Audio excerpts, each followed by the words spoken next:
Kedatangan saya hari ini di Makassar dengan Pak Ketua Pak Jimli, dengan Pak Saf, Pak Ketum DMI. Pertama untuk melihat kesiapan untuk kembali kita di Jakarta ini secara resmi, karena ada juga tidak resmi, melaksanakan salat Jumat insya Allah lusa.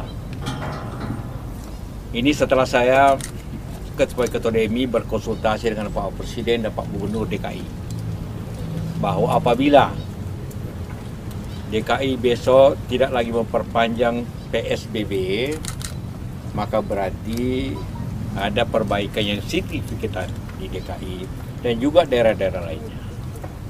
Karena itulah maka tempat-tempat umum itu dapat dibuka dengan syarat melaksanakan protokol kesehatan yang ketat. Nah, setelah kita pelajari protokol kesehatan yang ketat itu, yang paling ketat itu dapat dilaksanakan justru di rumah ibadah, masjid, gereja dan sebagainya. Kalau protokol kesehatan itu kan 3: jaga jarak minimum 1 meter, pakai masker, dan cuci tangan.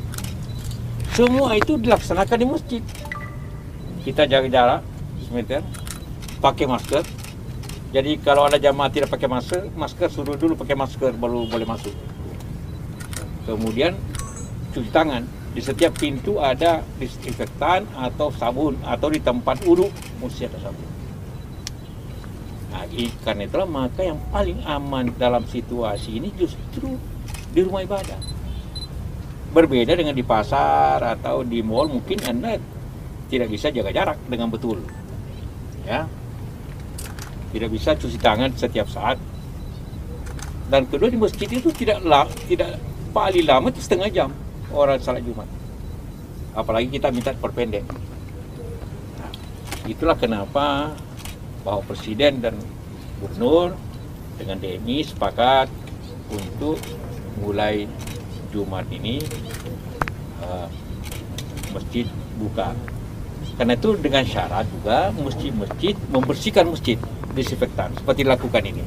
Kalau tidak bisa dengan semprotan, maka dibersihkan dengan apa yang telah kita bagikan dengan Wipol dan sebagainya, masjid-masjid itu di lantai. Ini memang tidak bisa buka karpetnya karena terpasang mati. Tapi semua jamaahnya harus bawa sajadah sendiri, setidak-tidaknya kain untuk tempat sujud, supaya jangan kalaupun ada tidak. Itu yang kita sampaikan, dan itu insya Allah semua mesti akan merasakannya. Begitu juga nanti gereja hari Minggu. Karena itulah maka Presiden besok salatnya di Masjid Istana. Insya Allah kita akan salat di sini. Setelah 12 Jumat kita tidak salat Jumat. Paling lama di dalam hidup saya ini sama ya. Paling lama dalam hidup saya tidak salat Jumat. Kadang-kadang juga salat Jumat di rumah. Itulah saya ingin sampaikan kepada Anda semua. Pak, nanti pengawasan protokol kesehatan setiap masjidnya seperti apa, Pak? Coba lihat sebelah sana tuh. Itu apa sih itu? Itu sana. Ada citangan kan? Berarti memenuhi syarat pintu ini. Tempat duduk juga. Tempat duduk wudhu ada. Kemudian semua nanti di pintu-pintu ada pengurus masjid jaga masker. Nah, kemudian ukur suhu. Kemudian jarak sudah diatur tanda-tandanya. Jadi memenuhi semua syarat, malah terbaik daripada yang lain. Kalau untuk jamaahnya maksudnya, Pak, jamaah yang datangnya agar mengikuti protokol kesehatannya gitu, Pak? Iyalah, ini dijaga. Iya kan 3 hal saja. Protokol saya cuma 3 sederhana, tidak berlebihan. Yuk pakai masker, masuk. Yuk cuci tangan. Yuk jaga jarak. Cuma itu. Tidak ada yang rumit-rumit amat sebenarnya aturan itu. Pak, jamaah siap. Menegaskan aja Pak, nanti kalaupun nanti pas tanggal 4 itu diperpanjang lagi sama DKI Jakarta, akankah tetap dibuka atau seperti apa? Ya kalau tidak diperpanjang berarti masih ada bahaya. Jadi syaratnya itu tidak diperpanjang. Itu. Berarti tetap menunggu besok gitu Pak? Ya, sama dengan ini dan juga daerah lain. Nah, tapi daerah yang sudah aman daerah 120 wilayah itu silakan. Tentu kita harapkan juga pengurus masjid melaporkan hal ini ke lurah masing-masing. Karena ada Menteri Agama minta itu ya. Pak Kami mengajukan, sudah mengajukan, ini sudah mengajukan ke lurah masing-masing. Dan tapi semua presiden gubernur sudah membolehkan. Termasuk itu, minta izin sudah ke lurah. Dan juga lah. Termasuk ke di wilayah yang zona merah gitu Pak? Kalau zona merah tentu sesuai pertimbangan wilayah masing-masing. Ya. Kalau lurahnya atau gugus tugas itu berbahaya, tentu silakan sholat Jumat tempat lain. Oke Pak. Pak, untuk durasi pelaksanaan sholat Jumatnya kan tadi itu Bapak diusahakan untuk bisa lebih dipersingkat, itu seperti apa nanti mekanismenya Pak? Ya sebenarnya sholat Jumat itu Islam itu pendek-pendek itu. Tapi ini antar khotbahnya mungkin seperempat jam, salatnya kira-kira 7 menit. Nah, setengah jam lah. Setengah jam. Tidak lebih daripada.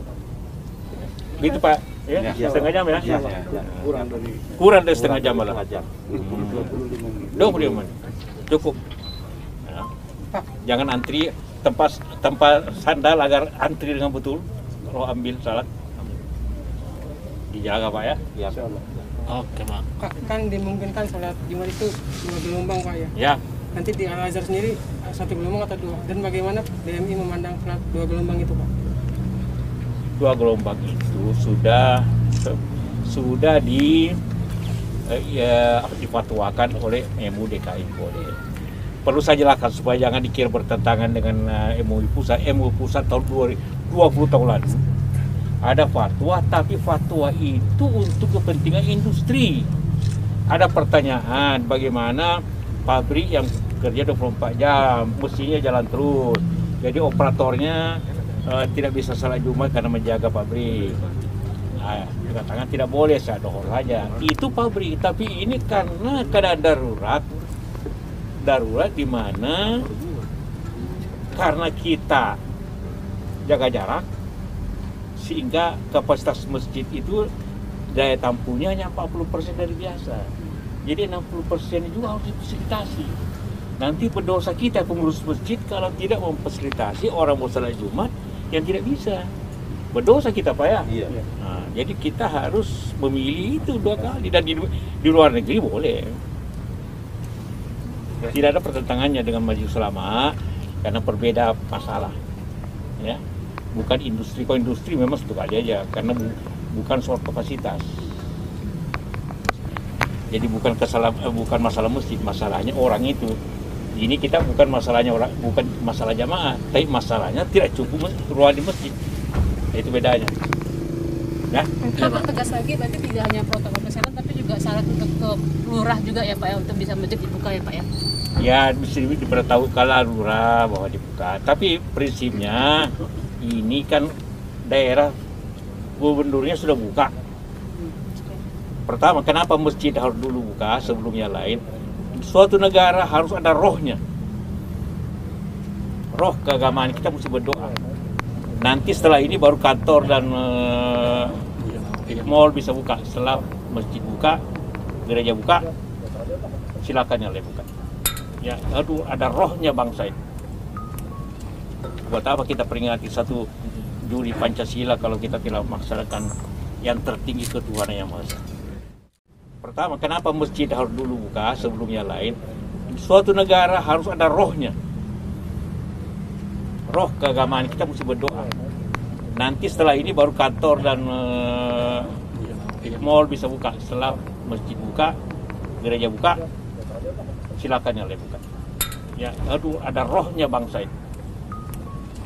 Buat apa kita peringati 1 Juli Pancasila kalau kita tidak melaksanakan yang tertinggi ketuhanan yang Maha Esa.